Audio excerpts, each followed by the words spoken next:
অন্নপূর্ণা ভান্ডার 13 পাতার ফর্ম।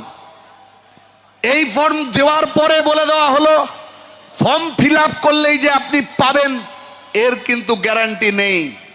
কিন্তু আপনার জমি কত আছে, আপনার ছেলে মেয়ের টিকাকরণ হয়েছে কিনা, আপনার বাড়িতে যতজন আছে তাদের ব্যাংক অ্যাকাউন্টের নাম্বার, আপনার পাকা ঘর আছে কিনা, আপনার 3টে ঘর, আপনার বাড়িতে 2 চাকা বা 4 চাকার গাড়ি আছে কিনা, আপনাকে স্ক্যান করে নেবে।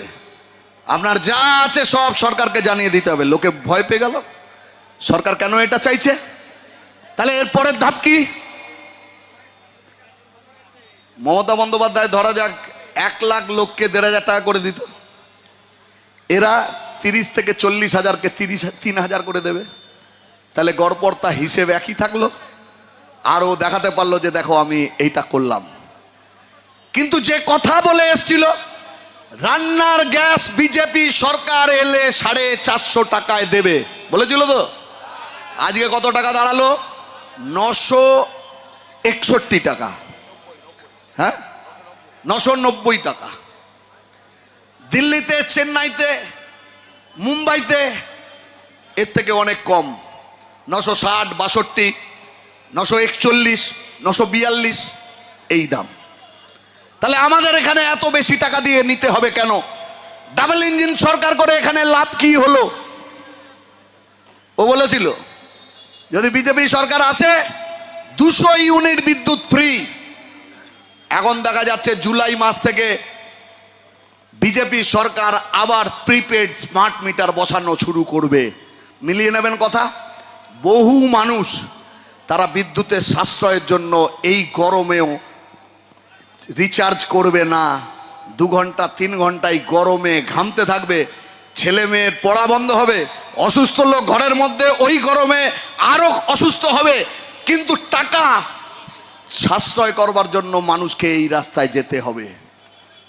তাহলে ডাবল ইঞ্জিন সরকার আমাদেরকে যে যে প্রতিশ্রুতির কথা শুনিয়েছিল, এই সময়কালের মধ্যে যে কটা ক্যাবিনেটের মিটিং হয়েছে, সরকার যে রাস্তায় চলবার কথা বলছে, সেই রাস্তা যা বলেছিল তার সাথে তো সঙ্গতিপূর্ণ না। কিন্তু আপনি বিজেপি সরকারের বিরোধিতা করতে পারবেন না। যদি বিজেপি সরকারের বিরোধিতা করতে যান তাহলে আপনাকে বলে দেওয়া হবে আপনি হিন্দু বিরোধী, আপনি দেশদ্রোহী। মানুষের ওপরে চাপ বাড়ানো হচ্ছে। কার বাড়িতে গিয়ে বলছে যে তোমার তুলসী গাছে জল নেই কেন? তুমি কোথায়, বাড়ির বাইরে কেন দেবদেবতার ছবি আছে?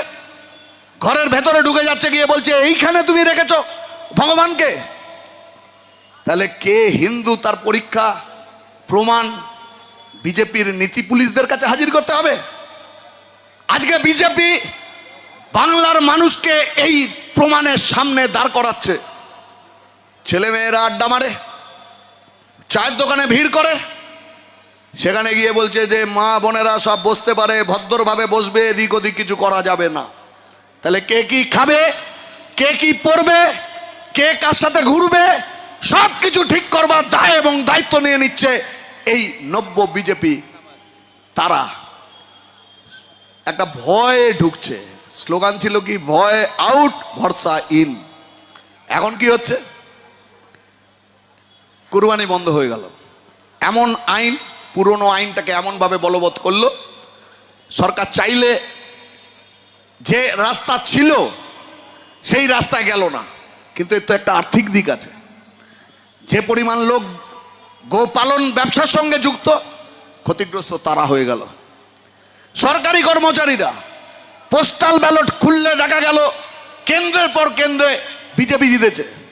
সরকারি কর্মচারীরা দীর্ঘদিন ডিএর জন্য আন্দোলন করছিলেন মমতার বিরুদ্ধে। 2 বছরের বেশি সময় তারা রাস্তায়, মিটিং, মিছিল, মিডিয়া, এই সমস্ত কিছু থেকে ক্রিম খেয়েছে বিজেপি। আর সেই বিজেপি গভর্নমেন্টে আসবার পরে এই সরকারি কর্মচারীদের কাছে নোটিশ দিয়ে দিলেন, কোন সরকারি কর্মচারী, অফিসার মিডিয়ার কাছে মুখ খুলতে পারবেন না, লেখালেখি করতে পারবেন না। মমতা বন্দ্যোপাধ্যায় ক্ষমতায় আসবার পরে কি বলেছিল মনে আছে? বলেছিল 10 বছর বিরোধীরা মুখে লিউকোপ্লাস্ট লাগিয়ে থাকবে, বলেছিল না? আর এখন বিজেপি মুখে এই কথাটা বললো না, কিন্তু সরকারি কর্মচারীদের মুখে লিউকোপ্লাস্ট লাগিয়ে দিল যে তুমি তো আর বলতে পারবে না কথা বাইরে। তাহলে অন্তত 3-4টে ক্ষেত্র আমি এখনই দেখতে পাচ্ছি যেখানে বিজেপির বিরুদ্ধে মানুষ ক্ষুব্ধ হচ্ছে। এর বিরুদ্ধে বলতে গেলে দমন পীড়ন বাড়বে। মমতা বন্দ্যোপাধ্যায় যখন ক্ষমতায় এলেন, তৃণমূলের লোকেরা তারা মনে করত যে তারা চিরস্থায়ী, অক্ষয়, অমর, এই কারণের জন্য যা ইচ্ছে তাই করেছে, তারা ছাড়া কেউ কোথাও থাকতে পারবে না, তারা মনে করতো তা।